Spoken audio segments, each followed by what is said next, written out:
κατάλαβες. Τα πόδια μου με σέρνουνε σε εχθρό, ασπιδοφόρο, τον έαντα εννοώ. Εκείνον από ώρα ανοιχνεύω, άλλον κανένα. Γιατί μέσα στη νύχτα αυτή έχει τελέσει πράξη ανήκους της εμάς. Αν πράγματι είναι δικό του αυτό το έργο. Στην ώρα έφτασες λοιπόν, για κάθε τι. Και αυτό που πέρασε και εκείνο που θα έρθει, στο χέρι το δικό σου αφήνομαι να μου οδηγήσει. Το ξέρω, Οδυσσέα. Κι είμαι από ώρα εδώ πρόθυμος οδηγός σου στο κυνήγι. Πες τώρα εσύ, δέσποινα της καρδιάς μου, πάει ο πόνος μου χαμένος? Σίγουρα όχι.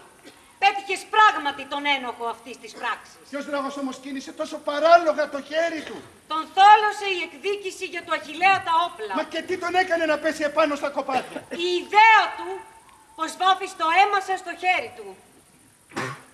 Και ήταν αυτή η φωνική επίθεση για τους αργίτες. Που θα την έφερνε σε πέρας, αν να μελούσα εγώ. Άντα! Δεύτερη φορά! Εσένα προσφωνώ! Τόσο λοιπόν δεν καταδέχεσαι τη σύμμαχό σου. Εγώ με ολόχρυσα θα σε στολίσω λάφυρα από τα θυράματά μου. Ωραία τα λες. Εξήγησε όμως τώρα κι αυτό. Έβαψες πράγματι το ξύφο σου στο αίμα των αργίων. Και το καφιέμαι.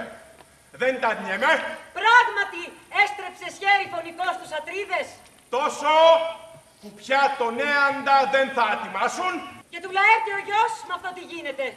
Ποια τύχη του έχεις φυλαγμένη. Μήπως σου ξέφυγε.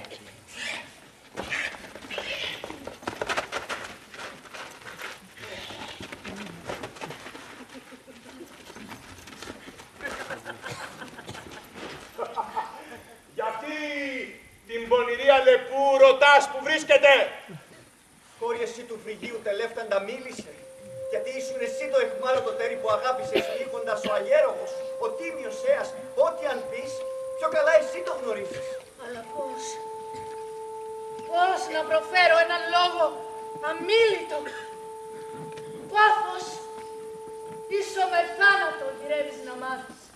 Επειδή της μανίας πιασμένος στο δίχτυ, μες στη νύχτα αυτή αδειμάστηκε ο τίμιος Έας. Και μπορείς να τα δεις στη σκηνή του, τέτοια σφάγια κομμένα από το χέρι του, βουτυγμένα στο αίμα, θυσία δική του, δικός